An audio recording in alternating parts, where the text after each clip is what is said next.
didn't know what was happening to me. I thought I was going to die.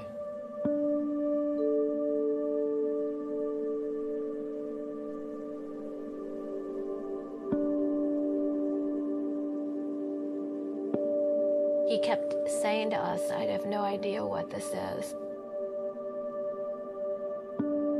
I've never seen this before. I've never heard of this before. We don't know what's wrong with you.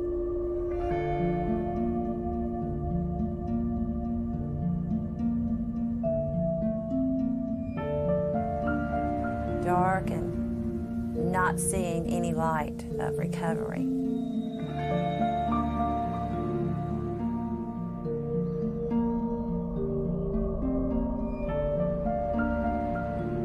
We have, I think, a horrible epidemic.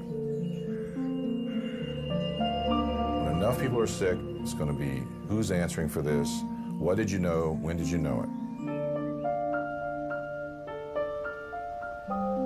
What kind of a breakdown or series of breakdowns in the medical system can lead to a setting where you have an illness and people walking into their average doctor's offices may or may not be likely to get effective treatment for it? I would never have thought that a bacteriological infection producing the havoc that it produces can become so politicized. The truth can be so brutally distorted. When we moved to where we are now, the people we bought the house from said to us, be careful of Lyme disease, and then we met all the neighbors. Every house, for sure, had at least one case, and many houses had, all of the family had been infected. All of them were sick.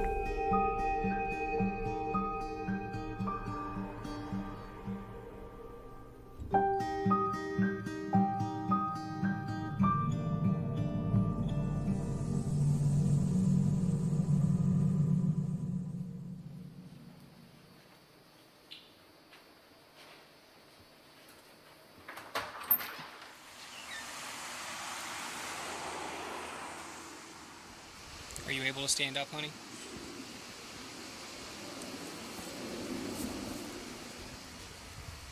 All right, I'm going to shut this off so we can take you back in the house, okay? Good, good.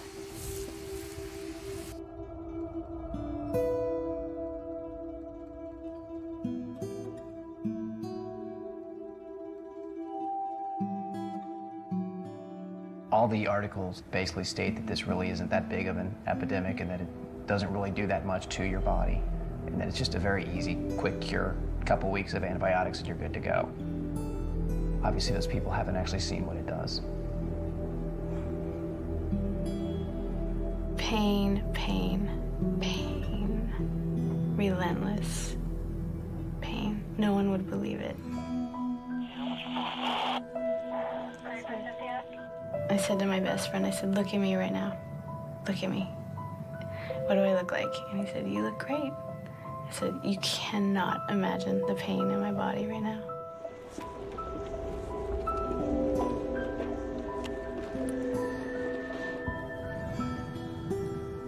My case was sort of cut and dry.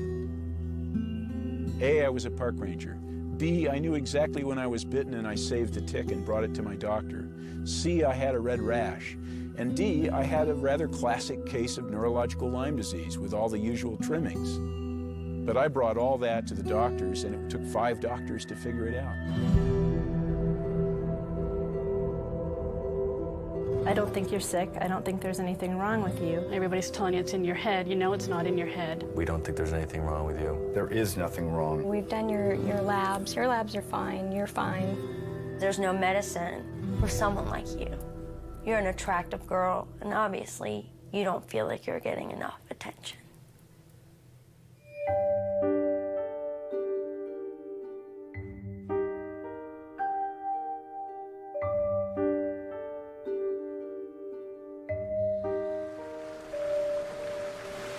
This is my adrenaline now.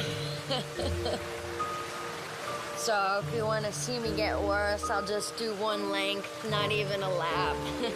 Half a length. I'll have to be hauled out. Like the catch of the day.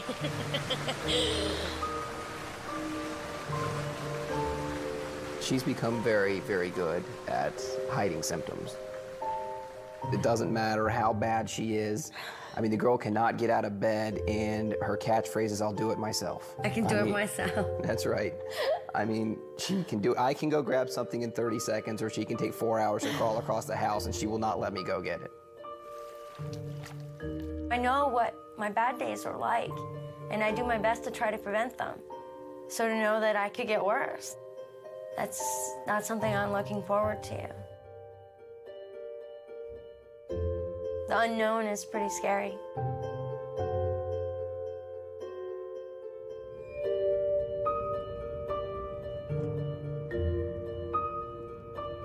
I live on the west side of the northern Sierra Nevada in California.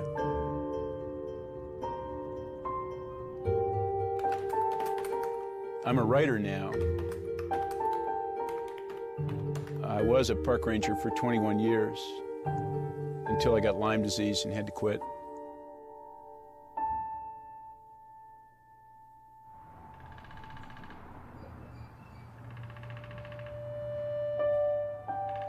It began with profound fatigue. Then I developed stabbing and shooting pains. I started having vision problems, blurred vision, and then came the memory loss and the cognitive problems. And once I drove to my office, a place I'd commuted to for 13 years, and stopped on the way home and called my wife on the cell phone and told her that I wasn't sure I could find my way home. I just wasn't in good enough shape to drive. Couldn't remember how to do it.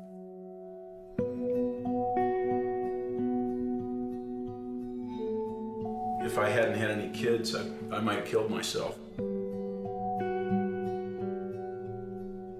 My life was so uncomfortable to be in that I don't know that I would have wanted to be here had I not had stronger family connections, you know, kept me here.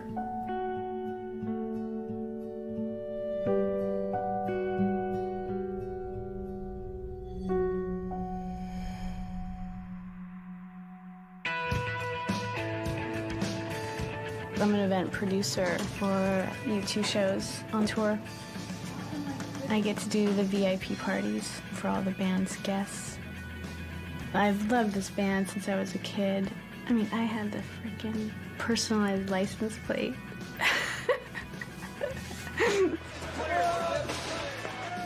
Everybody's in survival mode on tour. It's insane. It's completely insane. The hardest thing is everybody thinks I'm normal.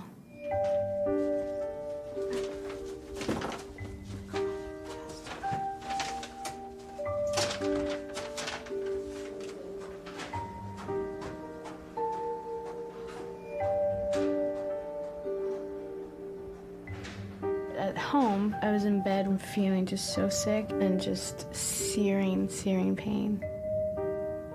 It got worse and worse, and I started having pretty bad neurological problems. I got to the point of just do or die, just go for something instead of sitting in my room, rotting in my bed.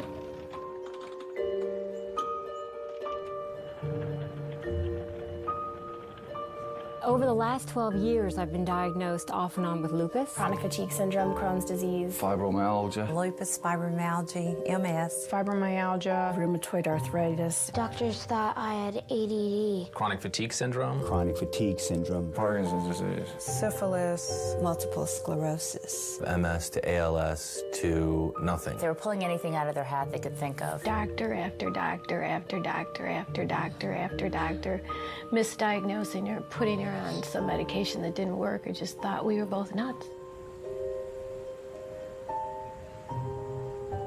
There's evidence that Lyme disease has been around for a long time. But here in the United States, it was the early 1970s when a Connecticut mom looked around her neighborhood and noticed something was not quite right. Well, I was frightened, really, and doctors, were insinuating that it was all in my head. In the 70s, we were all having strange symptoms, headaches and stiff neck and swollen joints. As I looked around the neighborhood, I realized that there were others that were having swollen knees and rashes. Finally, when our symptoms just weren't going away, I decided to call the state health department and report this mysterious disease that seemed to be coming to our area. In 1981, I discovered the causative agent of Lyme disease. My discovery was published in the Science magazine and considered as a breakthrough.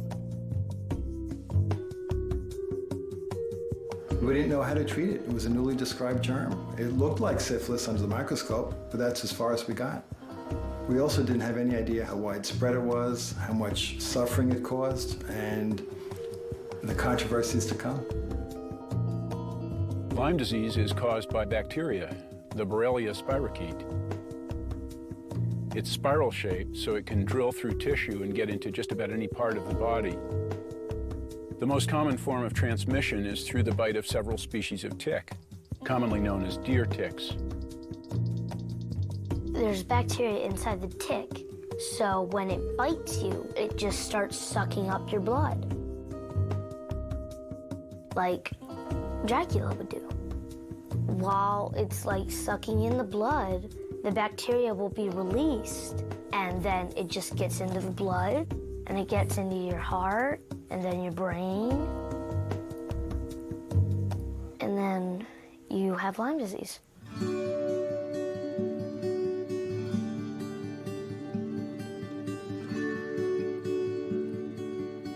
It seemed like for everything that I'd read about it that it was harmful, there was always something I'd read about it that said, oh, no. It's actually very easy to cure. Well, when I saw this doctor, you know, he said, you've got a long road ahead of you. I'm Andy, take you, Sean. To be my husband. To be my husband. To have and to hold. To have and to hold. In sickness and in health. In sickness and in health. To love and to cherish. To love and to cherish. Until death do us part. Until death do us part.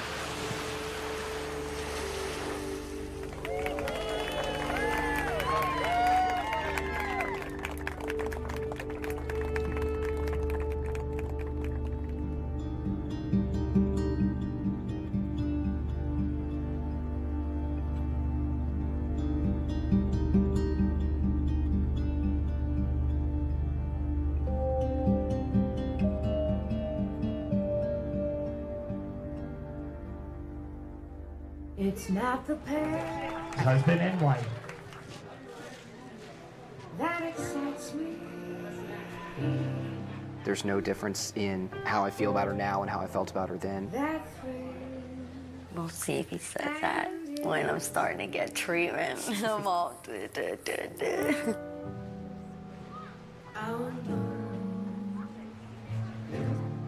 It's just the nearness.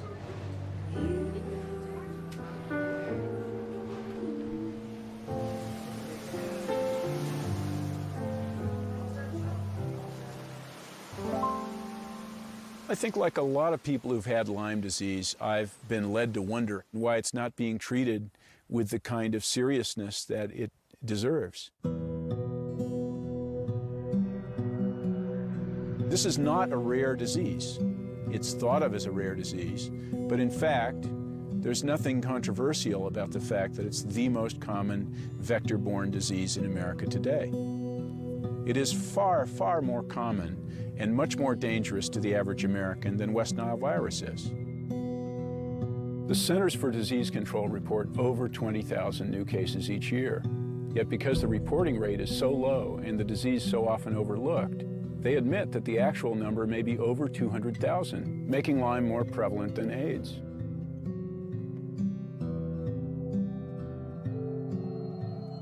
Since 1991, the rate of cases has doubled, yet government agencies and the medical establishment seem to be downplaying the problem. The number of cases of Lyme disease went way up in this country last year, up by 41% to be exact. A record number of Lyme disease cases have been reported in the state of Maryland this year. New cases of Lyme disease are up 50% in Massachusetts. The CDC admits there are at least 10 times as many cases out there. The entire neighborhoods and whole families are being debilitated by this infectious disease. Health officials are now calling it an epidemic. I think there are hundreds of thousands of people out there who have Lyme disease who have no idea they have Lyme disease. There are doctors out there who aren't looking for it. He just kept saying, you don't have Lyme. You don't have Lyme disease. You don't have Lyme. He told me that there was no such thing as Lyme disease in North Carolina. Lyme disease doesn't really exist in Tennessee. You can't have Lyme disease because you haven't been to these areas in Long Island or this area in Connecticut. I've been told it isn't Lyme hundreds and hundreds of times. Are you sure you have it? How do you know you have it? Why do you say you have it? He slammed his fist on the table and said, "Don't talk to me about Lyme anymore." It is a national health crisis that is completely and totally being ignored and squashed. What is going on?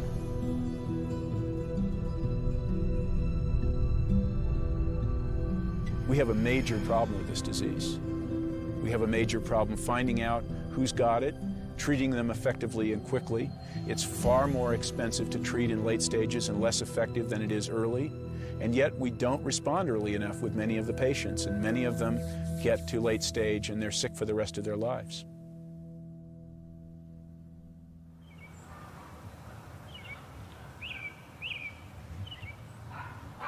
Okay, quiet. No barking. No barking. Okay. I love you, my girl. I'll see you later. I'm a medical doctor with a specialty in pathology. I'm a general pathologist, but I'm doing molecular studies now in connection with my 20 years of researching Lyme disease. The research is something that I do after I've done my day's work, and if I have energy left, I work into the night. So I do the research on my own time.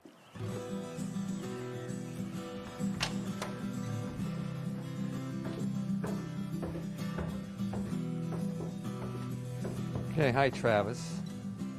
My lab assistant, Travis. This part of the cellar is mine. The rest of the cellar is for other things in our life, like Christmas ornaments. This is my microscope. I've owned this for 20 years. It's a research microscope. My work is building bridges between what I can see under the microscope and what is going on in the human body. The orthodox, conventional view is that the bacteria that causes Lyme disease doesn't stay around very long inside the human body. That will be disproven. And we will enter an arena now where long-term chronic infections will be embraced by the medical community, and the patient will benefit. Ellen McDonald is doing frontier research about the role of Lyme disease, Borrelia infection in neurological illnesses. And he's doing it against substantial resistance in the traditional academic community. I'm one man working alone, and there is great skepticism that my work has meaning. And I'm working hard to get some evidence to say that there is some meaning. And time will tell.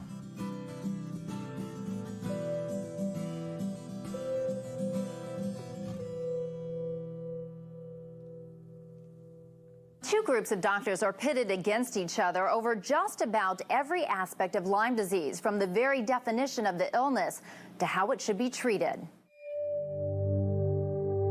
At the present time, the traditional medical community believes that there is basically only an acute form of the disease that is characterized in a soundbite as hard to get and easy to treat. For 10 or 15 years, there has been a second group of Lyme doctors that say, no, that's not true. Lyme disease can be a persistent chronic illness with many different symptoms. So the question that is posed at the present time is, does chronic Lyme disease really exist?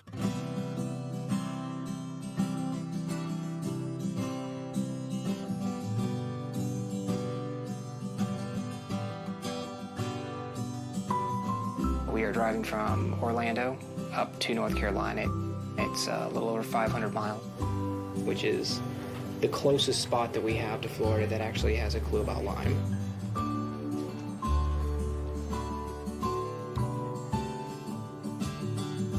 My biggest fear is that treatments would be unsuccessful. She could continue to have a downward spiral. Neurologically, she could have things that are irreversible.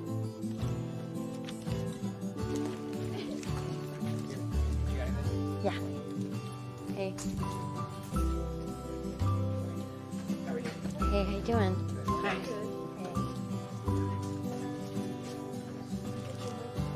Okay.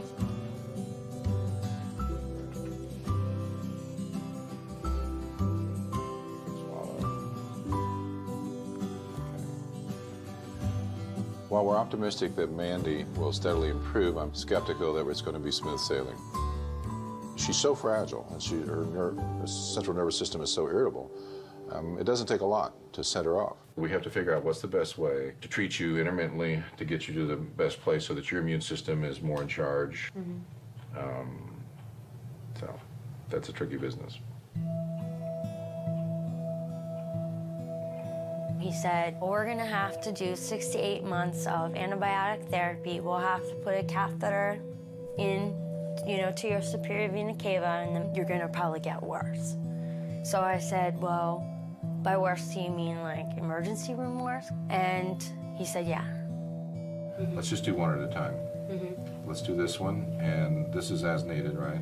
Yeah. Lorazepam, and here are your supplements, that's fine. These are all fine. What I sense is that we're at the beginning of something that's going to be huge, just like I had that feeling 20-some years ago with HIV. I've been seeing people from all over the country. They're sick, they've got a complex illness, they're being ignored.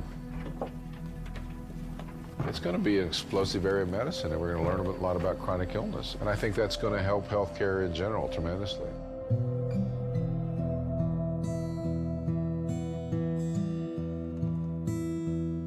I have seen probably 30, maybe more doctors. 35 doctors. About 15 doctors. I've spent over $100,000 out of pocket. $150,000. $75,000 to $100,000. I was misdiagnosed for 3 years. 5 years, 14 years. 15 years. It's hundreds of thousands of dollars.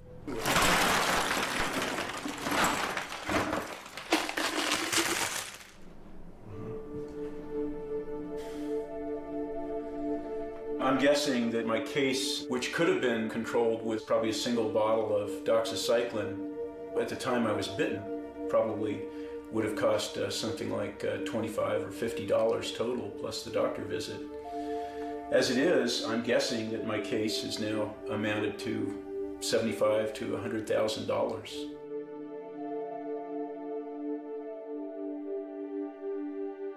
My concern is that the majority of the patients that I see here in this office, this very office, who come to me because they've been treated for chronic Lyme disease, is that they don't have any evidence of ever having had Lyme disease once. Ever. Not now, not a year ago, not 5 years ago. They didn't have the rash, they never had a positive blood test, they never had anything.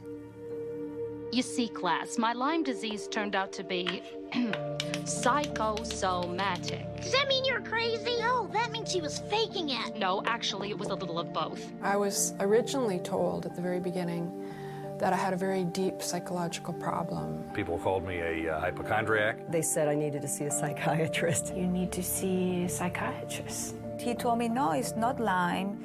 You don't have the rash. You are depressed. You're faking it. You need to get mental help. You're a teenager, get up and walk. She doesn't want to go to school, she's just depressed. You think you're crazy, but I'm not. I know I'm not crazy. This thing screws you up big time. Tally-ho. Let the drag begin. But where we are now is a town in Cape Cod, and Cape Cod is considered to be endemic for Lyme disease. Oh, I'm good. This is a male deer tick that we picked up from the ground on our very first 30-second drag. This is a deer tick nymph. This is the second stage. They'll feed on a host for 5 days, maybe, and that's how Lyme disease is transmitted. It just doesn't seem possible that this poppy seed-sized thing is going to make you bedridden, possibly for the rest of your life. Now we're trying for a deer tick female. That'll complete the trinity. And here we are. The trinity is complete. There are 2 females. Let's call them Thelma and Louise. And they're on the hunt. Oh, there's another male. There's another nymph. We get another nymph. So our odds of getting Lyme disease here are going up.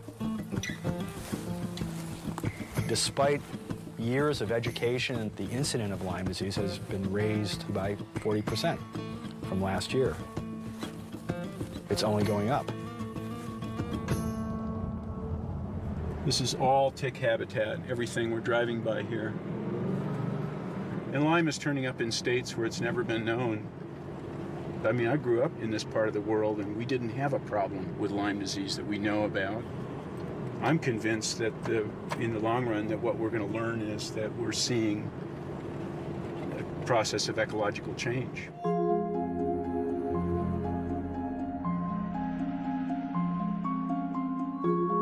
We're living in the largest extinction in 65 million years of other forms of life. While many species are dying out, viruses and bacteria are finding new opportunities. Warming climates, jet travel, and human expansion into wildlife habitats are favoring diseases that jump from animals to people. Diseases we're not prepared for. It's possible that years ago the patients were only getting pure Lyme disease, and this might explain why the literature, there's such a disparity, where some people say, oh no, Lyme doesn't look like this. What we're now seeing is these ticks are containing multiple organisms. They're not just containing Borrelia burgdorferi, the organism that causes Lyme, but they're containing Borreliosis, Babesia microti. It's a malaria-like organism. When you get Lyme and Ehrlichia and Babesia and Bartonella henselae, cat scratch fever, and Mycoplasma fermentans and viruses, the immune system gets overwhelmed. I'm not sure years ago all of these co-infections were present as they are now. Now the patients who are coming in to see me are multiply co-infected. They're much, much sicker, and it's because it's no longer just Lyme.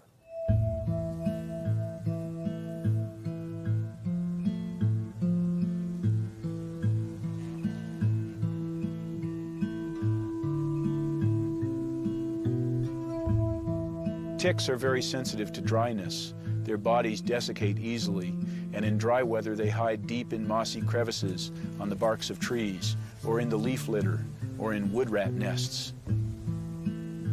Damp weather, however, makes them more active, and they come out and stand around the tips and branches and blades of grass by trails like hitchhikers at a freeway on-ramp.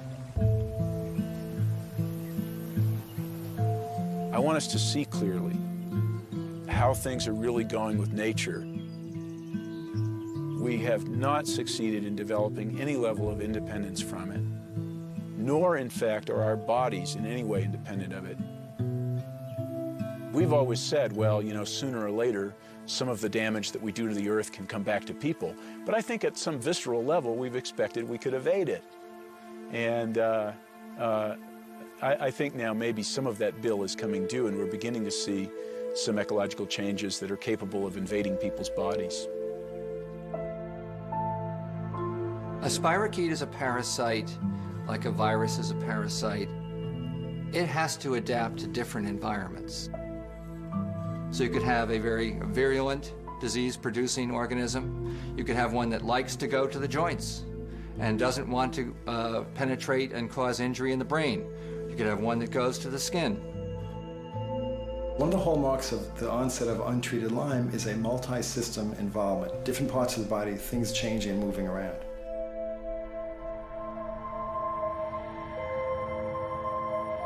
You might have a few weeks of body aches, and then you might have a few weeks of headaches, and a few weeks of real profound fatigue, and a few weeks of confusion, or you'll have pain in the large joints, and then it'll switch to the small joints.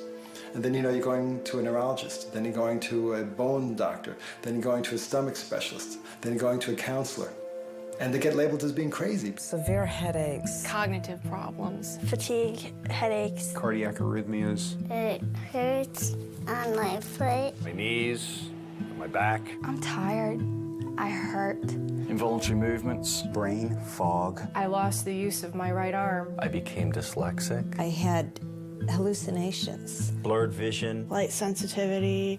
It's a long laundry list. The tests for Lyme disease were developed more than a decade ago. They were controversial back then, and in all this time, no better tests have been approved, even though almost everyone agrees there are problems with the current tests. About 50% of people who actually have Lyme disease are negative in their test results with existing methods.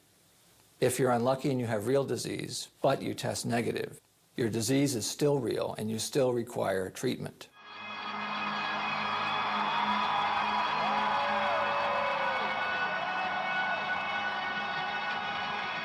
When I got diagnosed with Lyme, I thought, great. Oh, fantastic. Finally I'm going to get rid of this thing. Course of antibiotics, I'll be good to go. I could never have imagined that it would be this long with the possibility of being forever.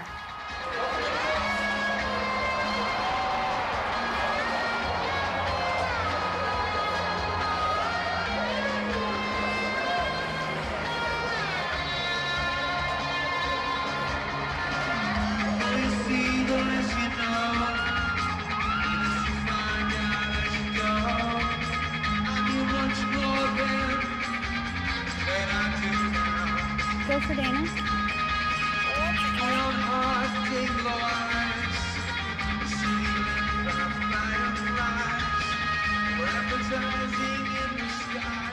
I'm very scared of actually when the tour ends because I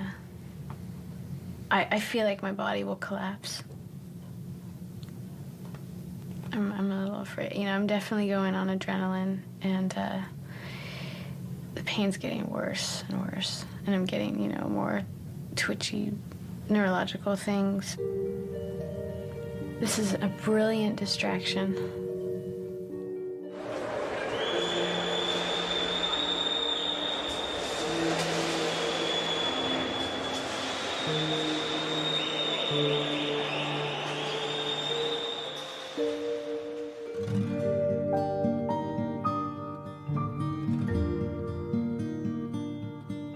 So weird, you know, when you're a kid, you think of what your life's gonna be, and I'm 36, I'm gonna be 37, and by now, kids and a house, and, you know, it's not what I expected.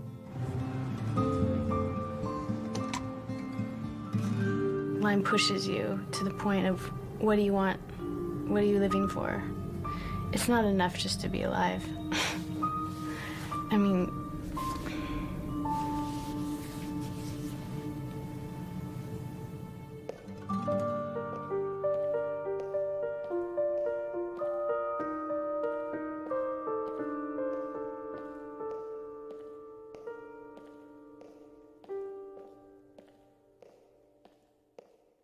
This is the height of the season for baseball, summer vacations, and Lyme disease. The disease is now being reported in almost every state, and it's reached epidemic levels in some parts of the Northeast. The newest research indicates that tiny bacteria pose a special risk during pregnancy, since an expectant mother may not know she's infected. We have examples of the infection causing miscarriage. We have examples of infection causing death of the baby at the time of birth or shortly after birth. I've had 4 miscarriages, 2 of which were positive for Lyme disease, and we had an 18-week loss that at 15 weeks was healthy, genetically fine, and at 18 weeks the loss was proven to come from the Lyme infection. Elise came to me with Lyme disease, and it just so happened that as she was finishing up the treatment, she got pregnant. And we followed her with the pregnancy, and she was doing fine initially, and all of a sudden she miscarried. 2 weeks later, the OB came back and said, you were right, it was Lyme disease. The baby was infected, the fetus and the placenta were infected, Elise, and concluded that that's what took the life of this baby at 18 weeks. In utero fetal transmission of Lyme disease to a fetus is something that has been of concern to patients and physicians for many years. We've looked carefully at that. There have been numerous studies. There has not been one documented case of congenital Lyme disease. Well, that's nonsense. Plain and simple. And it's not only nonsense, there's significant peer-reviewed articles showing transmission transplacentally and at autopsies. It's just nonsense. How could that not be? It doesn't even stand up physiologically. It makes no sense. Trying to have another baby has been very frightening. When I get excited about having a baby, I squish it. I don't let myself get excited because I'm so afraid of setting myself up for that disappointment again. And a day for me is like a lifetime. And every visit to the doctor is filled with fear. Every time I listen to that Doppler come down to my belly, I wonder, is there going to be a heartbeat today? At this point, I have had many women who've gotten pregnant who've lost the baby. Or they give birth to a baby that has Lyme, and the babies don't have, the developmental growth may be off, their IQ may be lower, they may develop seizures or some other type of neurological problem, and it's not picked up because the mother was not known to have Lyme.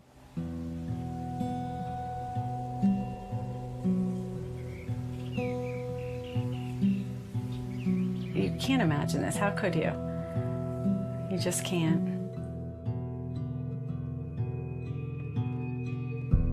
Hi, my name is Jared. Before my Lyme disease got so bad, I was able to talk. Now I have to use a communication device. I wasn't a real healthy pregnant mom with him.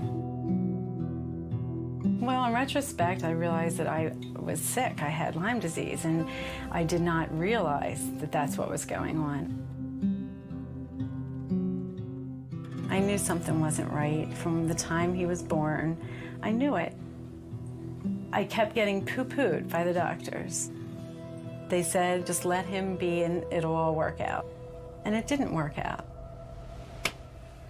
Ready? Okay. At age 6, we got the news that he had brain damage. And they didn't really know why. They thought it was something that happened in utero and that the damage was done, and then we were to just keep moving forward. But he didn't move forward. He kept moving backwards. Need you to bend, bud? Lyme disease happened to be everywhere around us by then. It was as if every neighbor was coming down with it, and it was like hitting me from every direction, as if, you know, wake up, dummy, you're not paying attention. You know, there's Lyme disease everywhere.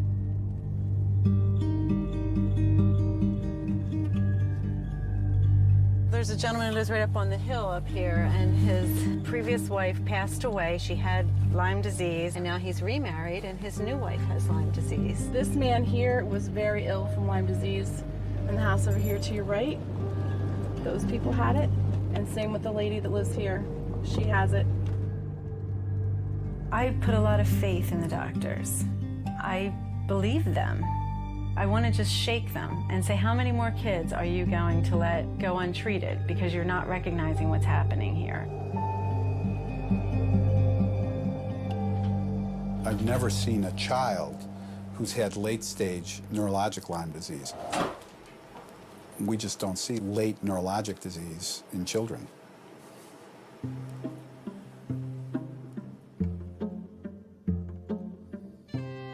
I used to do ballet, and I was in the Nutcracker a bunch of times. That time of year was always really crazy and running around, going to rehearsals and stuff, but I loved it.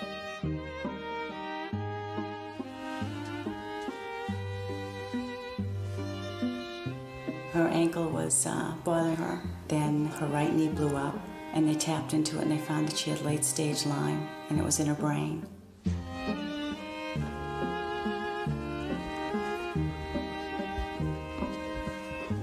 She just went downhill very fast. All of a sudden, she couldn't pick up a knife, pick up a fork, couldn't write with a pencil. And this all transpired in the time frame of overnight.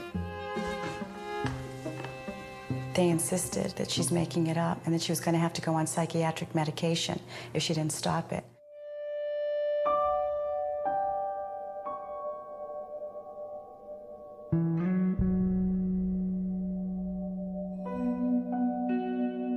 Rock bottom to me was that summer before we went to see Dr. Jones.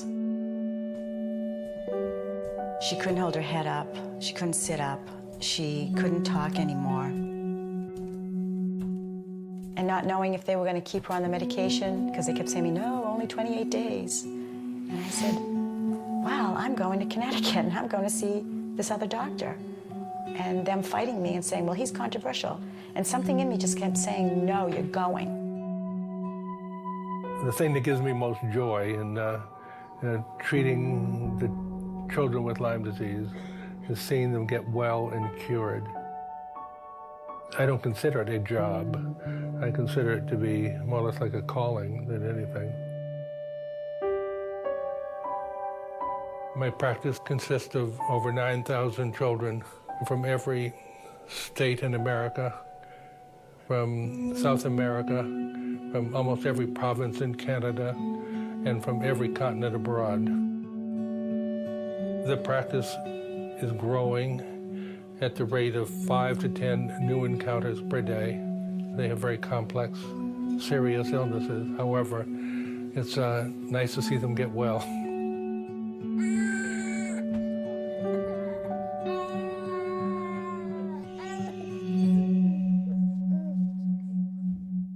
Some of the Lyme literate physicians are practicing medicine that is widely outside of the standards of medical care. The small group of physicians feel that one can diagnose Lyme disease on clinical grounds alone, not necessarily relying on any laboratory data. And then furthermore, long-term antibiotics are the right treatment. That has never been shown in any double-blind controlled randomized trial. I've worked here for 8 years, and I've seen many patients come and go, and I've seen the success he's had in his treatment regimen. Yes, we do treat aggressively, but I think that's what works. In a way, it's like the perfect storm of diseases because of the timing of a couple different events in the history of medicine. 1980, the United States said it was okay for government institutions and universities to patent and profit from live organisms. So the Lyme disease organism was discovered in 1981, and all of a sudden there was the equivalent of an Oklahoma land grab, people looking under their microscopes, patenting pieces of the organism. So the people that are credited for being the Lyme disease experts no longer shared information about a new, really dangerous pathogen. They hoarded the information because they wanted to protect future profits. You have professors, especially in the biosciences, are trying to take their discoveries, often made on the federal nickel, and take them private. They patent them, they start firms.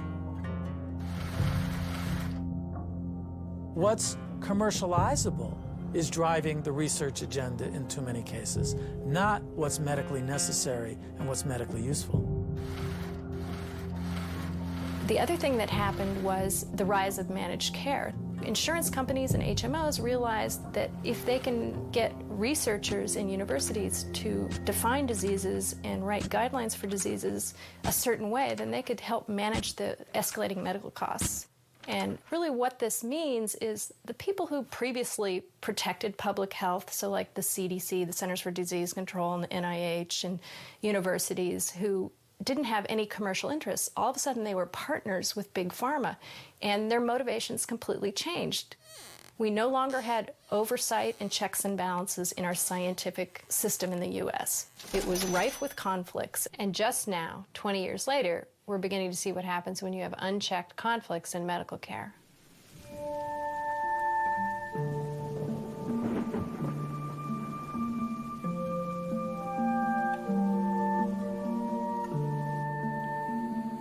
Okay, today is July 5th, and Mandy's having a little bit of an episode.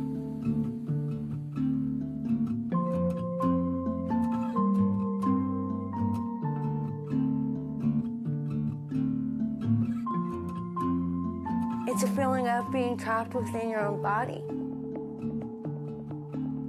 So it's like being wrapped up real tight like a mummy. So you can't move anything. And then having tape across your mouth. So you can't say anything.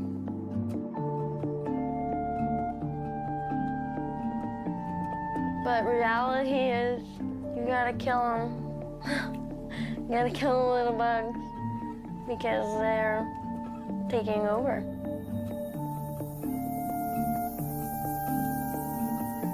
No, I was okay. I was adapting my life to what was going on. Now I want it back. So it's a war.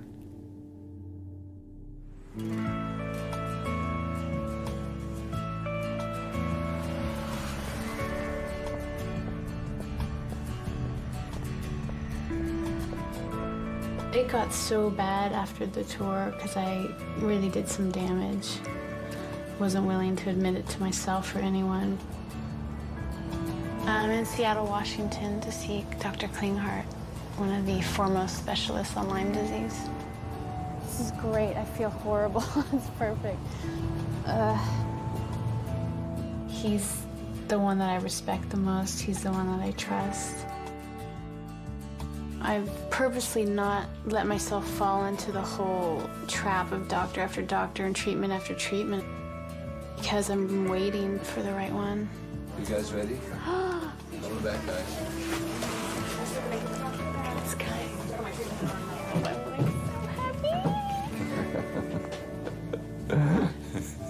Really? Nice to see you too.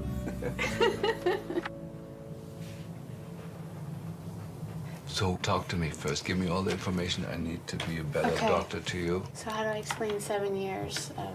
Okay, so you've been ill for 7 years. Yeah. How old are you now? 37.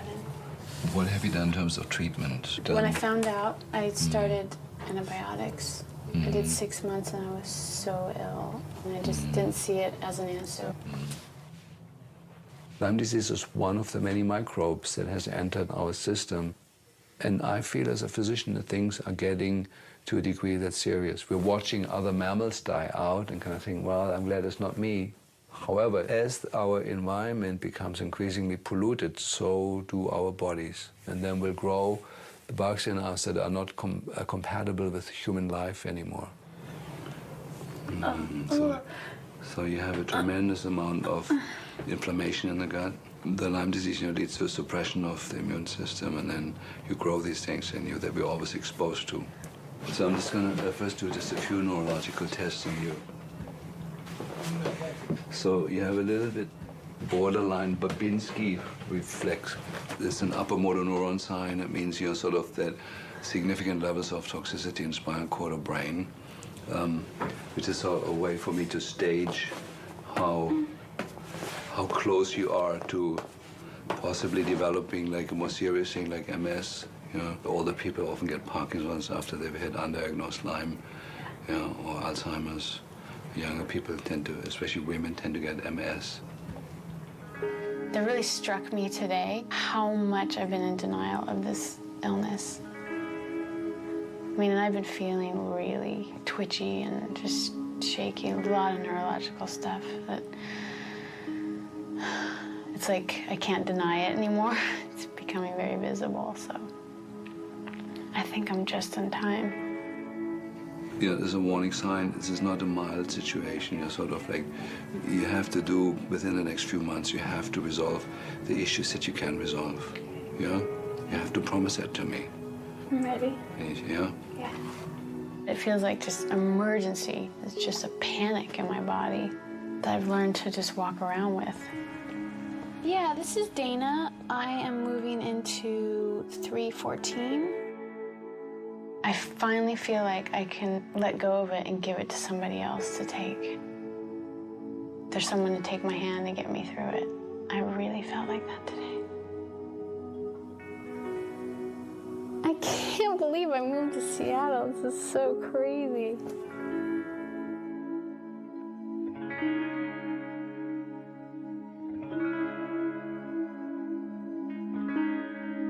The spirochete that causes Lyme disease is Borrelia burgdorferi and related Borrelia. The model that I have used to try to understand all of the possible things that Lyme disease can do is the syphilis model. Stokes, Modern Clinical Syphilology, 1945, W.B. Saunders publisher. It gets into every organ system of the body, and there are chapters on manifestations in the skin, manifestations in dead babies, manifestations in the bone, manifestations in the brain, and particularly dementia, because dementia and syphilis was general paresis, and general paresis is as close as you could come to a carbon copy of Alzheimer's disease. The diseases are exactly the same.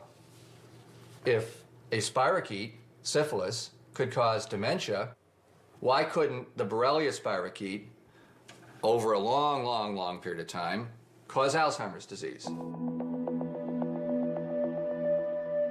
I extracted DNA from 10 Alzheimer brains that came from the Harvard University Brain Bank. These are the Harvard brain DNA extracts in this tube. Using molecular methods, I was able to find the DNA of the spirochete, which causes Lyme disease, in 7 out of 10 of the Alzheimer brain specimens that we received from Harvard. That's incredible.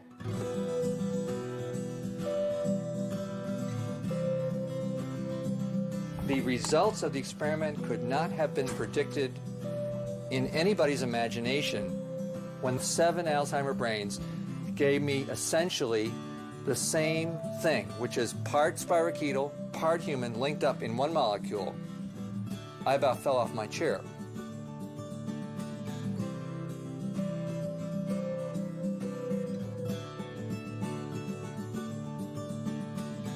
If my dream comes true someday, that will redefine the practice of medicine. That will redefine the lives of millions of people. Since spirochetes are the cause of neurodegenerative diseases and syphilis, could it be that this spirochetal infection, Lyme disease, is partly or wholly responsible for some of the neurologic degenerative diseases we face in this century? Alzheimer's, Lou Gehrig's disease, Parkinson's disease, multiple sclerosis. Those are named conditions for which no cause is now known.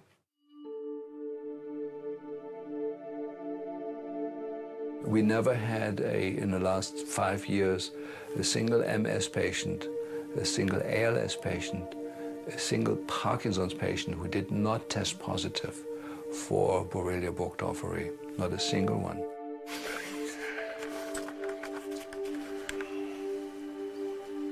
About 3 years ago, I became ill with the disease that was ultimately thought to be ALS or Lou Gehrig disease, and had prepared to die within about 2 years' time.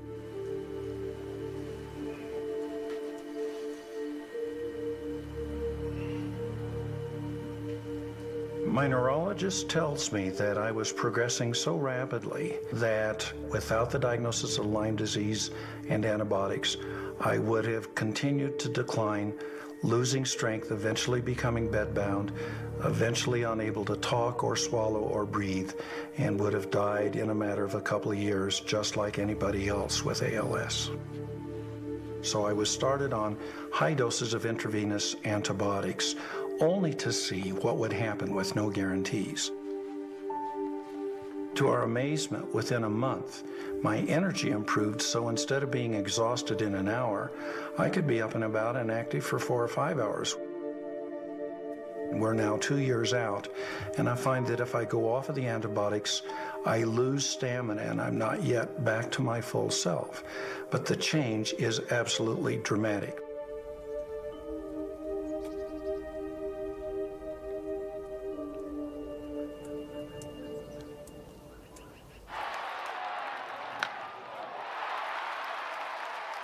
I said, I'm not getting tested. I said, there's no way. There's no way I have Lyme because I've been told by the best doctors that I have Parkinson's. My name is Ben Petrick. Baseball was kind of like my life. I went from being a gifted athlete to, there's times when it's hard to put a shirt on.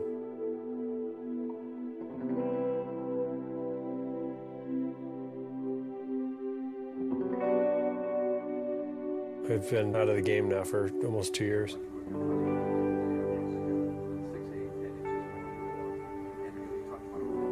When you're diagnosed with a disease like Parkinson's, it's like a slow death sentence. That's kind of what you feel like. There's no cure for it. It's just kind of a slow deterioration of your former self.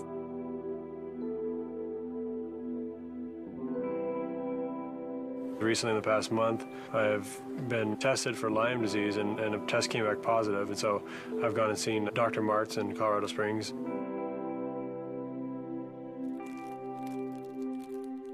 We're scared. My wife and I are sitting there going, do we want to do this? Because they're talking about sticking something in my vein that's going to go into my big artery, that's going to go into my heart. I'm going, what? So, you know, I said to Dr. Martz, and Dr. Martz is phenomenal, and his story is just miraculous. And I said, should I do this? And he said, Ben, if you were part of my family, I would chain you down and not let you leave here until you have this done.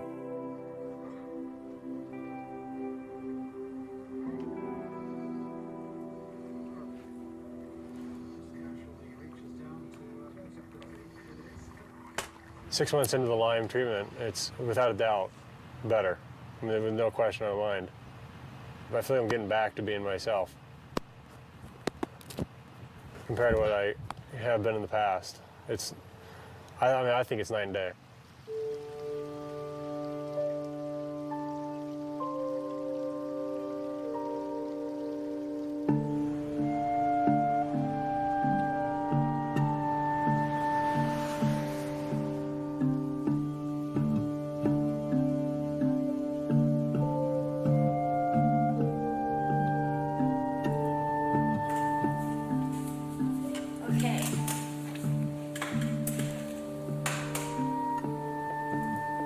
What I'm doing right now is sitting in my wheelchair. Sean doesn't like to videotape it. So we've gotten a couple tips about that because I think it's important for other people to see this. There are times when I feel like I need to get away. Not that I'm trying to run away from her, but that... It's too much.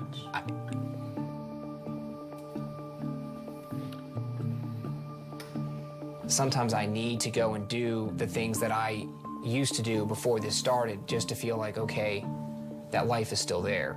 You know, I mean, just like her, That feeling's there for me too, and I just can't. I know.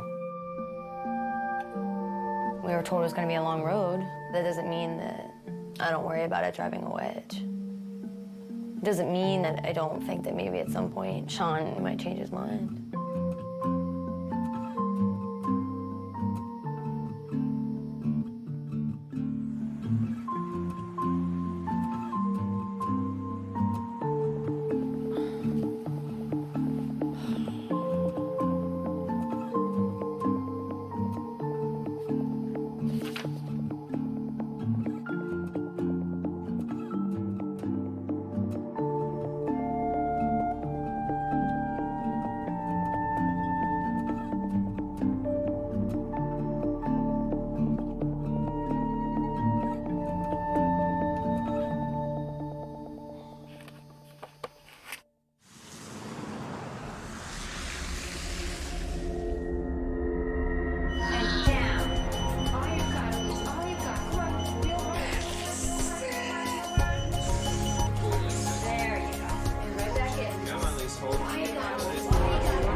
I'm extremely nervous about having this child.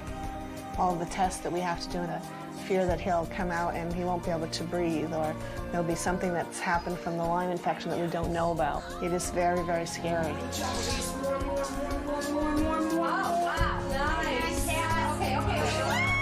Push, Elise, push. Here comes your baby.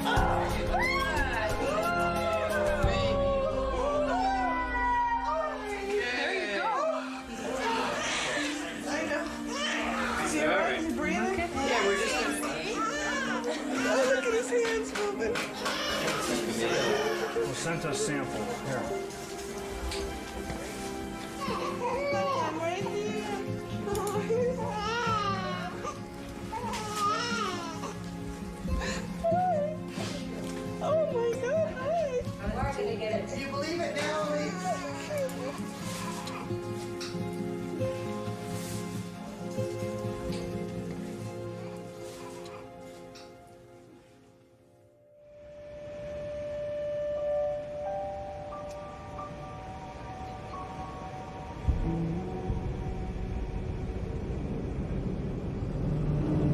like to welcome you to John F. Kennedy International Airport, New York. The local time here in New York is 9:30 a.m. Well, here we are in East Hampton, New York, a place I probably never would have seen if I hadn't gotten Lyme disease. I've come here all the way from California to see one of the top Lyme specialists in the world. And I've been coming here for the last 4 years. Are you nervous riding with me? You should be. As a park ranger before Lyme, I was a highly competent person. What Lyme did to me is it sort of removed my ability to multitask. You know, I can sort of do one thing at a time if I really focus on it. See, we're not where we should be right now. Do you notice this? That's a really bad sign.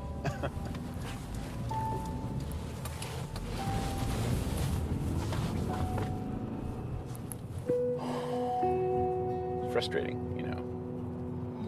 It's frustrating to be this far down the road. Now it's been almost 8 years, and to still be not back to normal.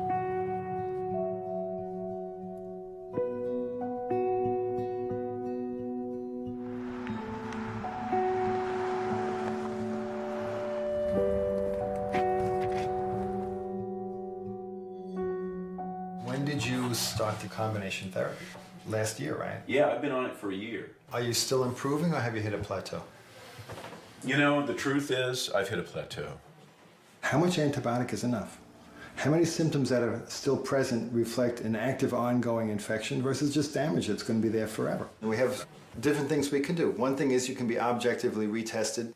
We could consider adding another drug. A third option would be just the opposite. Give your drug holiday, stop things, see where you stand. The last time you tried to do that, you definitely got worse. This time it may not be.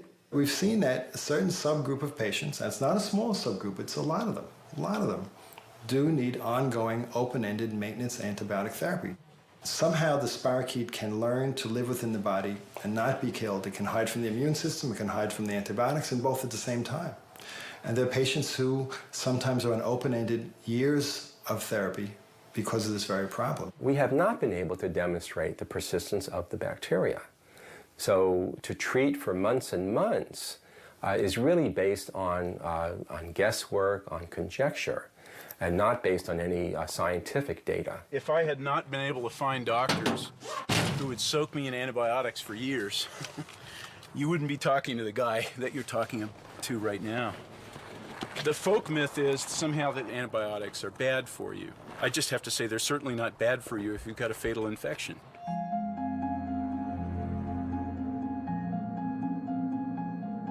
This disease, it's taken over my whole life. It's been a horrible journey. Every day driving home, I would think of driving a car off the road or something like that. I said to my mom, you know, it would be okay with me if I didn't wake up this time. I said, God, take me home tonight. It was not even a request, it was a demand. What's gonna happen to me? What's gonna happen to me? I don't wanna die. I am scared. I'm very sad because I don't know what to do. I'm going downhill, gradually down. The worst part is knowing that you're just not a normal person.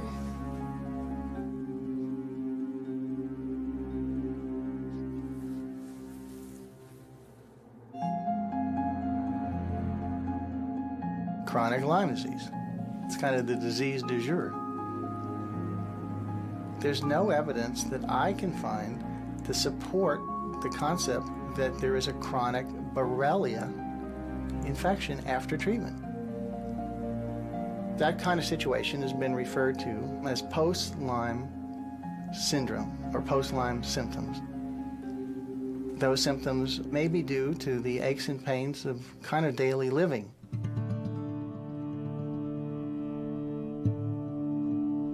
The Infectious Diseases Society of America just published their Lyme disease diagnosis and treatment guidelines, and it's been a huge disaster for the Lyme disease community.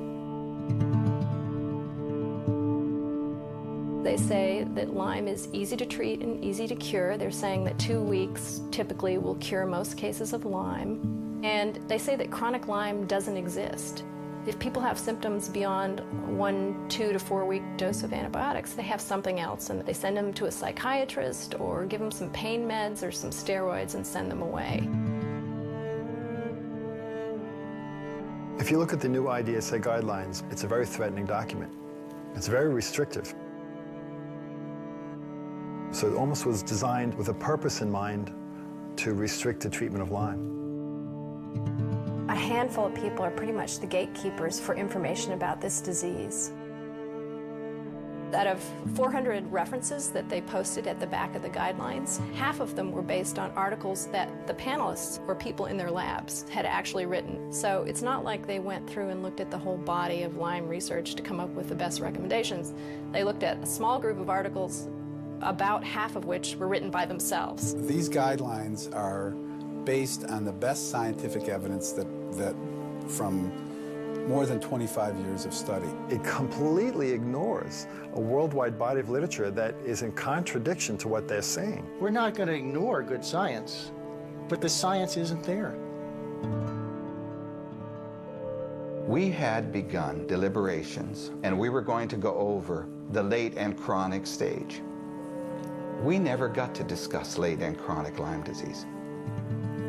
There seemed to be pressure from the IDSA to put out something, even though we couldn't agree.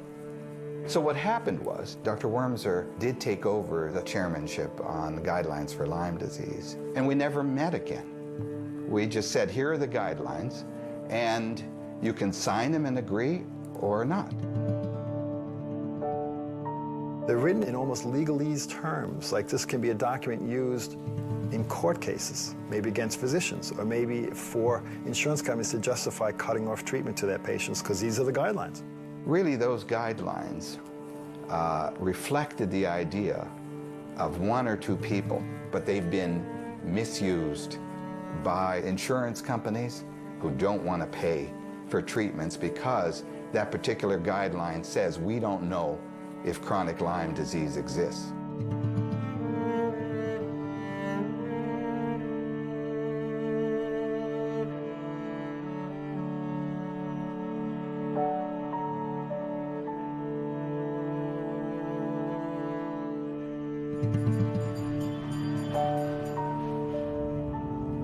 Well, the insurance company has refused to pay $10,000 worth of bills having to do with my trips to see Dr. Burscano. They have now required me to see another doctor. This particular doctor apparently is a fellow who works mostly for the insurance company. What he'll do will be to cite the IDSA position that there's no such thing as chronic Lyme disease to support a conclusion that the insurance company's already made about me. They don't want to pay.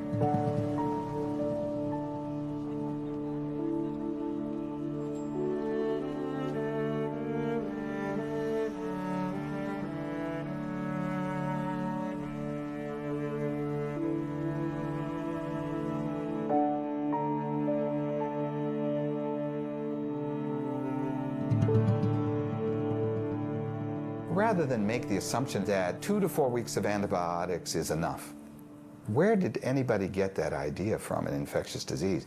Tuberculosis is not treated in 2 to 4 weeks. Hepatitis, a year to treat that. HIV, indefinitely. So we're not talking about new concepts. We're talking about concepts that have not been, for whatever reason, applied.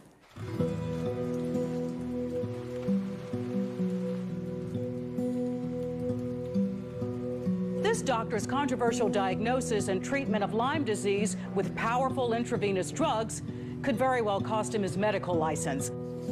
The evidence will show that Dr. Jimsek believed the IDSA guidelines to be flawed, to be wrong. I respect the IDSA tremendously. I belong to the IDSA.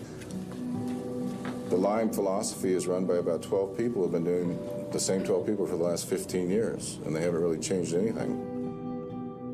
I tried to influence the IDSA through a series of letters with the president and the chairman of the guidelines committee. We pleaded with them to open up the process about Lyme guidelines. symptoms. He's been working really hard for the last year to try and get the IDSA board to listen to his suggestions for the treatment of chronic Lyme. And now he's before a medical board review, and it makes you wonder, you know, is this a retaliation? Furthermore, for each of these patients, Dr. Jimsek prescribed a course of not oral, but intravenous antibiotics to be administered to the patients for months on end. Long-term antibiotics provide no additional benefit. And it's not that this is safe. There are many complications to long-term antibiotic therapy. I was a patient of his for 7.5 years, diagnosed with Lyme's disease, wholeheartedly believed him, and never had Lyme's disease. My wife did not sign up to be a test subject. She was told she could be cured for the disease that she supposedly had. 3 years ago, you wouldn't have thought she'd live another 2 months. He literally saved her life, no question about it. If I hadn't seen Dr. Jemsek, if he wasn't available, I don't know that I'd be here talking to you. If Dr. Jemsek doesn't get cleared, there's a message that's going to be sent to the other doctors in North Carolina that it's not safe to take a Lyme patient on and treat them. We can't have that happen. I don't know what we would do. It is difficult for doctors who want to stand up and help these patients because it is a political disease and an economic disease as much as it is a bacterial-borne infection. My office was stormed by the Board of Nurse Examiners. I got a letter around 2000 saying that I was a subject of an investigation. A complaint went in from a physician to the Virginia Board of Medicine stating that I was following unusual practices in treating Lyme disease patients. Here we are in Raleigh, North Carolina, and we're on day 2 of the Jemsek trial. Oh, we're going. Dr. Jemsek's license is suspended for 1 year, stayed in the conditions to be determined. That concludes the hearing in this matter. A Charlotte doctor must surrender his medical license for the way he treats Lyme disease. Less than an hour ago, the state medical board ruled that Dr. Joseph Jemsek acted inappropriately when treating some patients. The board suspended his license for 1 year.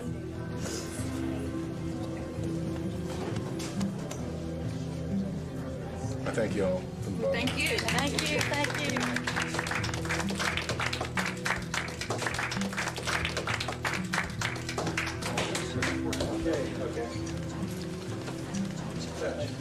Medical boards don't act on their own. They need a complaint to initiate an investigation. And we've been told by the medical boards that the great majority of complaints don't come from doctors or patients, but they come from insurance companies trying to get rid of doctors who cost them a lot of money.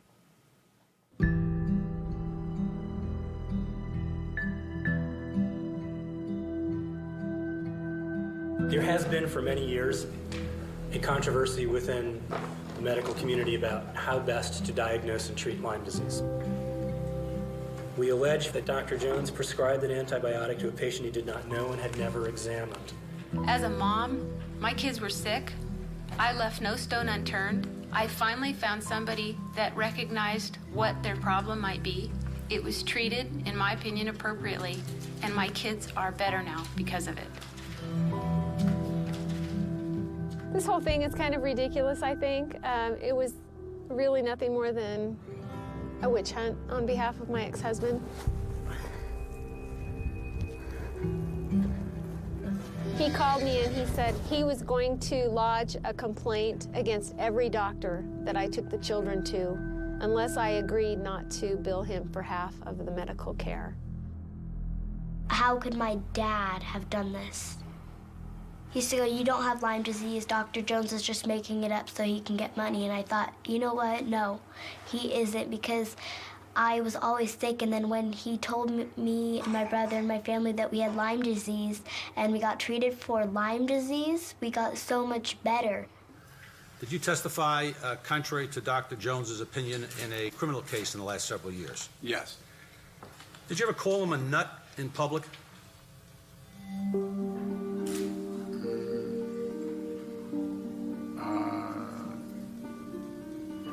Patients develop physical complaints. but it's got a psychological basis.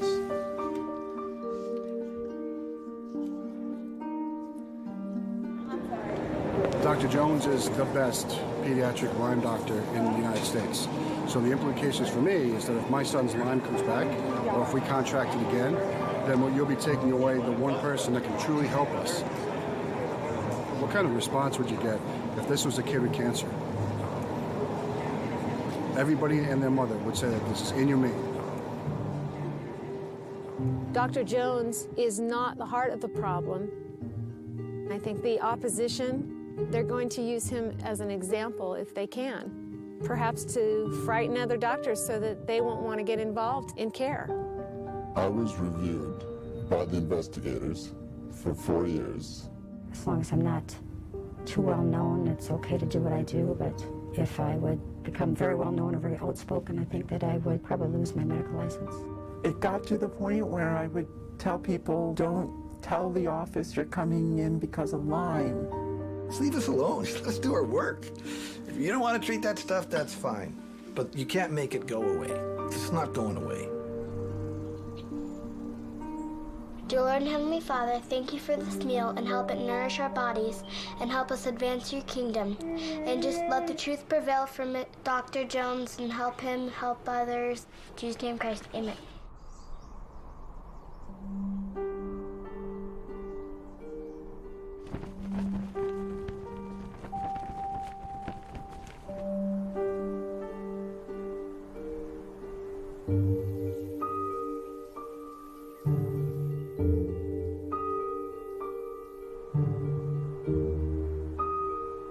We're here today to remember Brett Paul, Doris Grade, Robert Baird, Jerry Teitelbaum-Fossing. I think it really points out how dangerous this illness is. We're the heartland of the nation, and our people are dying here from Lyme disease. My son was 31 years old, and he died from Lyme disease because no one would treat him. I keep wondering what else I could have done. Should I have taken her to Europe? Should I have taken her somewhere where somebody would have done something? But we don't seem to care in this country. They just didn't try to help. When we tried to get medication for her, it was almost impossible because the medical profession is afraid to give medication for this. If I was asked whether Lyme disease could be fatal, I would say not in my experience and not suggested by any of the existing literature. My husband died 2 months ago of Lyme disease. It's specifically on his death certificate. By the time that they figure it out, it's too late. The last words my daughter spoke to me, her last words just, "Mommy, they're going to kill me," and they did.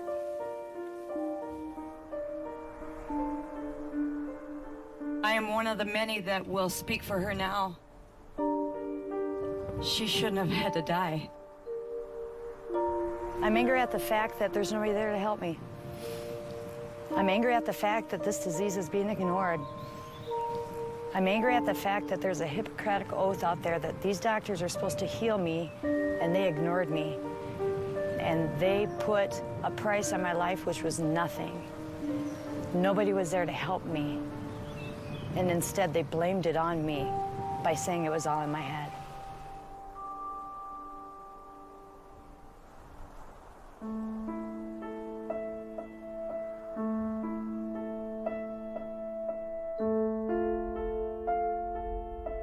We were having dinner, just, watching TV, and she started having a reaction.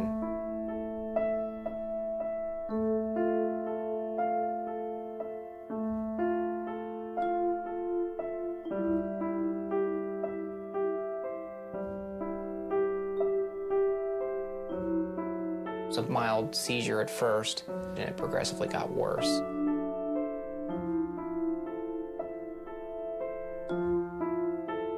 She was having a problem breathing, and then stopped breathing altogether.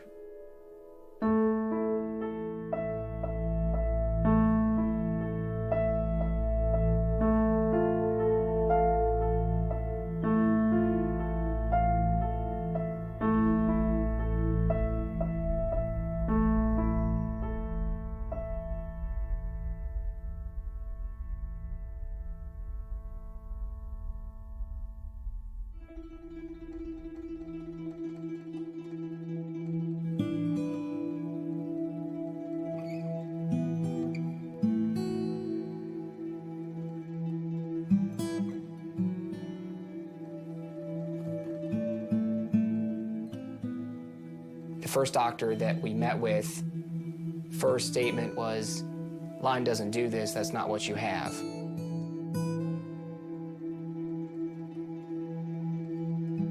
Three of the doctors all asked if she's seeing a psychiatrist because they all just assumed it was in her head. My body had been losing ability for a long time. Cognitive function, physical ability to do things, and I'd been keeping it down, you know, working around it, adjusting my life. So, you know what? I don't want to hear it. And I'm sorry, but I have been dealing with it, and now we have been dealing with it. That's 10 years. That's a long time to be patient. I mean, it's frustrating to hear doctor after doctor after doctor say either A, Lyme doesn't exist, or Lyme doesn't do this, or, you know, well, what you're experiencing isn't Lyme.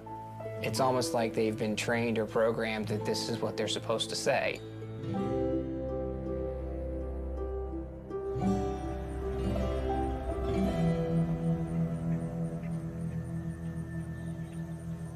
It's really madness. You know, there's something wrong. I don't hear it any other disease, never heard it in my life. So there's something funny. I don't know what that something funny is. Attorney General Blumenthal of Connecticut has taken the historic move of starting an investigation into the panel members who wrote the Infectious Diseases Society of America Lyme treatment guidelines. He believes that they have conflicts that may be corrupting their advice. Our investigation concerns whether the antitrust laws have been violated, purposefully or not, by these guidelines. They may restrict consumer choice with tremendous implications, not only for patient care, but also the economics of insurance coverage. Ideally, authors of medical guidelines should have no financial conflicts when they make their recommendations.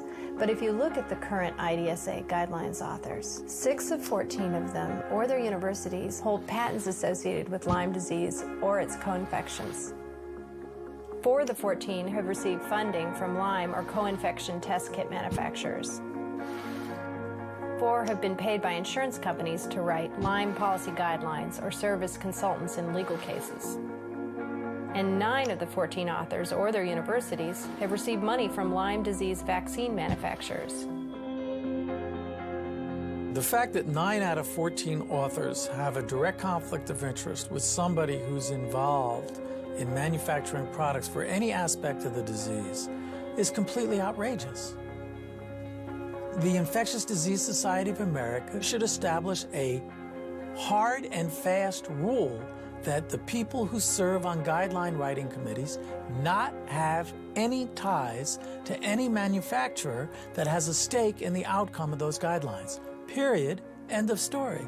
There are a lot of people in the academic community, I think, that know these people are wrong, but no one will speak up. So, you know, at what point will people say the emperor has no clothes? You know, when will the voice of the people finally reach a level where the truth will come out? I mean, I think the truth will eventually come out, but how many more people are going to suffer before the truth comes out? As citizens, we ought to be astonished and alarmed. Every year, it is thousands and thousands of people suffering. This is a total disgrace. Right to the IDSA. Chronic Lyme disease exists.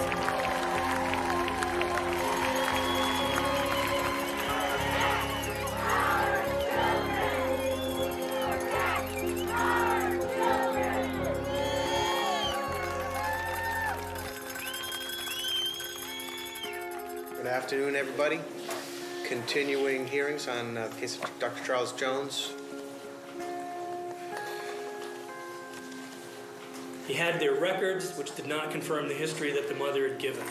He'd been told that Nevada providers saw no reason to prescribe an antibiotic. Nonetheless, he prescribed for both children. I hate to sound conspiratorial, but I think I have a right to be. I think that would be advantageous for me as a Lyme literate physician and the only pediatrician in the world who treats Lyme patients to be out of the picture. There's no charge that these patients were harmed. In fact, how do we get past this big elephant in the living room that these patients were treated successfully and are now doing very well? I'm 78 years old. The worst scenario is lose my license. I don't think they're going to let it go. I know that.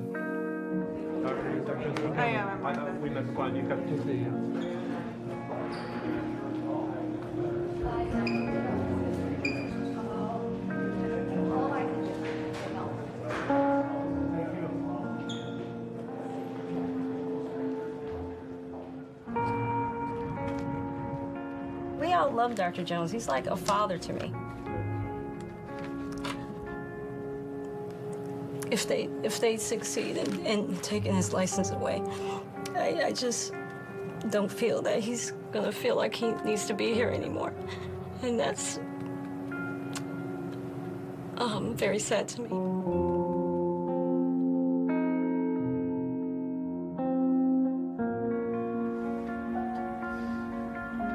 I don't know where my daughter would be without Dr. Jones. We call him the Lyme Pope.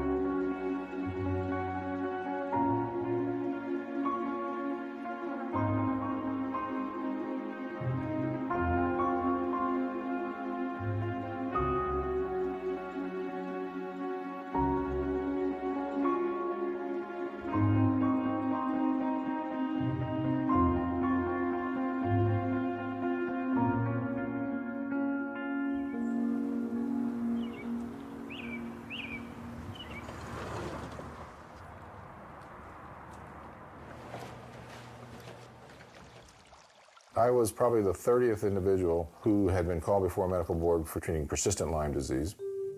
They decided to suspend my license with stay, which means that I was allowed to practice, but the damage was done. Within a few weeks, Blue Cross Blue Shield in North Carolina canceled our contract, and then they sued me for $100 million.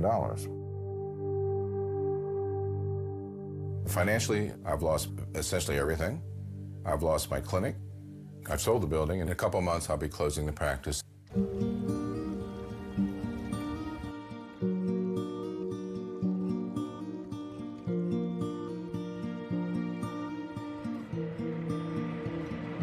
They had the vision loss, and they were starting to lose their hearing there. They were really young when you were losing it. Christy, my oldest child, died 6.5 years ago from Lyme disease.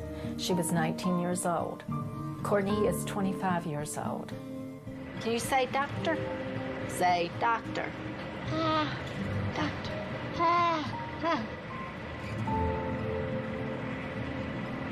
I'm glad somebody stepped in and helped you. That you found the right people. Yeah.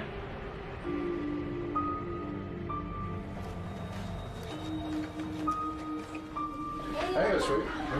Good, how are you? You made significant progress. I'm delighted with the fact that your multiple neurologic symptoms are so much better and that you have control of your body. You can live in your own skin.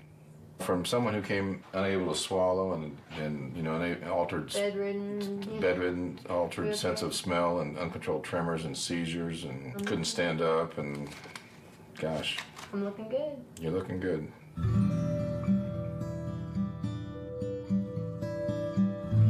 Well, my greatest fear is that, you know, like some of the couples out there who have Lyme, that both of us will be impacted by it and that he would have gotten it from me. You know, he's complained about a lot of aches and pains. I'm not old, but I'm getting older, and there's things that I'm feeling that probably happen to everybody. Like one of my eyes right now, I gotta go to a vision guy because one of my eyes is blurred out, and I've always had 20/10 vision. I mean, all of a sudden this eye, and it was like an overnight thing that suddenly I'm having issues with blurry vision on one of my eyes, getting headaches, which I account towards the blurry vision, but bottom line is... Mono-like symptoms. Goes horizontal, he's out. Just feeling lethargic. I won't tell you that it's not in the back of my mind that it is possible. Lyme is a distant cousin to syphilis, which is obviously sexually transmitted. Now, if Lyme were found to indeed be a sexually transmitted disease, it would change the landscape of the whole argument. The only way that Lyme disease is transmitted is through the bite of an Ixodes tick. We know about Lyme disease. It's something that we have a good handle on. That's really the bottom line.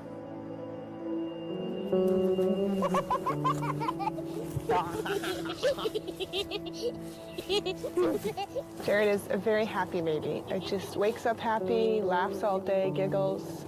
He just loves life. Jared's test came back positive for the Lyme antibody, which means he may be infected. He may end up getting very sick someday because of it. But we're very lucky right now. He's doing well.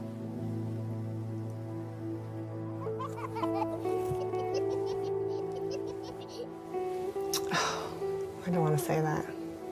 I don't want to say he has Lyme disease. I don't like to use that term right now. Not yet.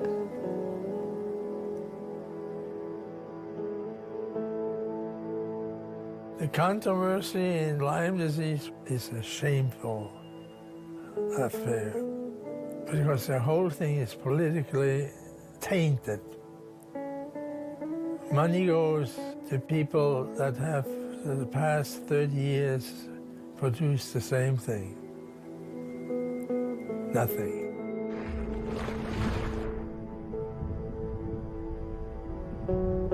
Lyme disease is a significant disease we don't have a cure for. And we don't have accurate testing. That should scare people. So how do you know if you have it? How do you know how to fix it? How do you know what to do? And by the time you're so disabled by the disease, you're in a panic state. You want help, it doesn't matter. You'll pay anything to get your health back. And the fact that doctors who are willing to help you and are legitimate doctors willing to put their license, their life on the line to help you, and that it even has to come to that, is scary. Dr. Biascano, good luck in whatever you do. You're a wonderful doctor. Well, recently I decided to close my practice. The political climate for physicians treating Lyme is very difficult nowadays. This is a doctor who was hauled before the New York's Medical Review Board, I think on 2 occasions, and threatened with removal of his license.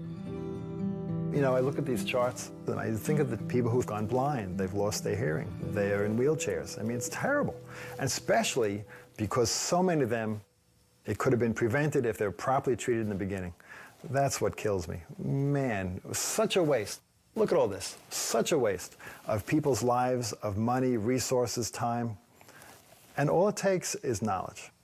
I bet you that if these people, all of them, had seen a Lyme literate doctor in the very beginning of their illness, I'm sure more than half, if not more than 3/4 of them, would never have gotten to that stage, ever.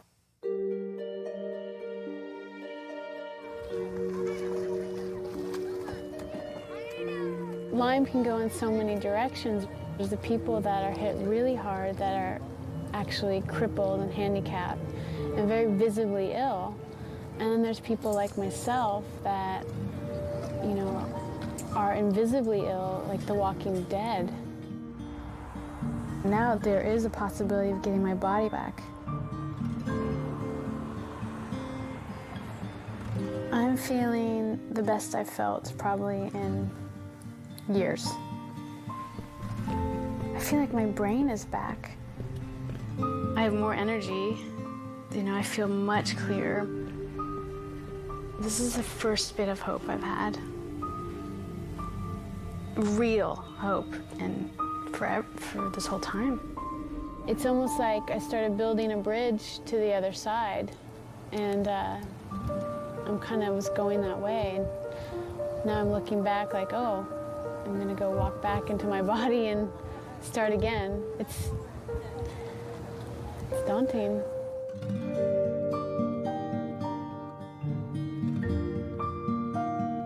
I met a lovely gentleman who's been really supportive, and I don't know, for the first time it feels so good to have someone's support.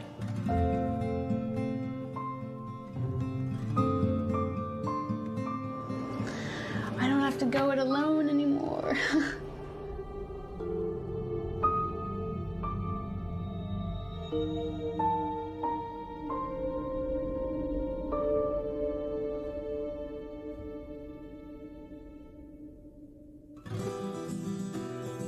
I can't tell you how excited I am. This is just a marvelous, marvelous new concept.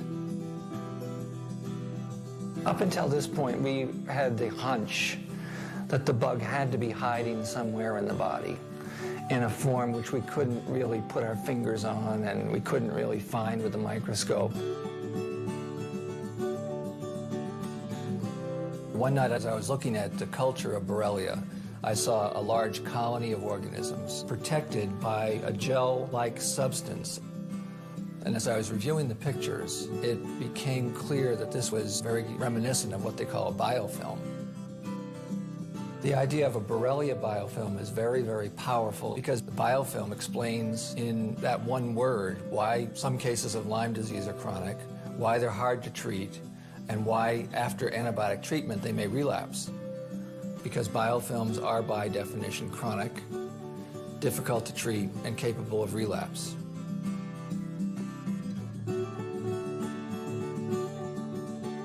It's absolutely revolutionary. The major medical journals have published that chronic Lyme disease is not real and it's a psychosomatic condition. The biofilm model dismantles that entire argument.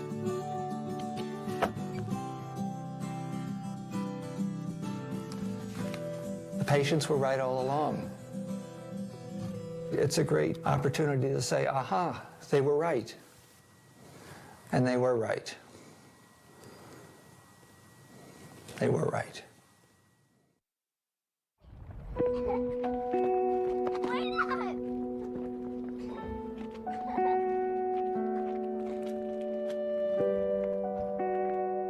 This disease nearly destroyed my family. It got really bad. It got really bad. I'm happy to have my family still. I'm thankful to them for staying with me. I'm back. I'm glad to be here.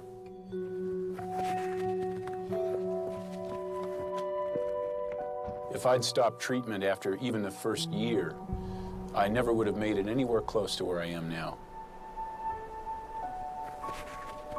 Mind you, I had to fight for what I got. In the current system, I get maybe a month of treatment, that's it. Everything you have is what you're going to have for the rest of your life. And yet all the improvement that I've experienced happens after the third year of treatment. And then there's the phase where I start to get my life back. And that's the phase I'm in now. And it's like magic. I'm so glad to be here. I can't even say.